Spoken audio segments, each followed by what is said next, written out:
Welcome to Bedroom Comfort. Here is the quick simple take before you buy. If you just want the short version before buying, this is my simple take on the tech gadget. I am focusing on practical value, what it does, why buyers may like it, and the main thing to verify before ordering. The first thing that stands out is the feature set. The studio standard, at 80 ohms, these are the most versatile headphones for recording and professional.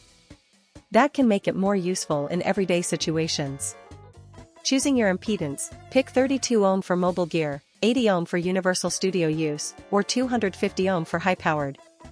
This is the kind of detail that matters more than the product photos.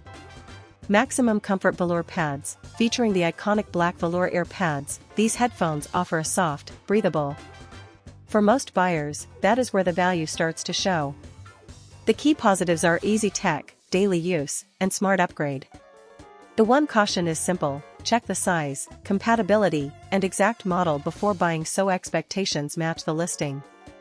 A real customer review mentioned that at brief content visible, double tap to read full content. My simple verdict: the tech gadget looks like a practical pick if the current price fits your budget. If this review helped, please like the video, subscribe for more honest reviews, and share it if you liked the video.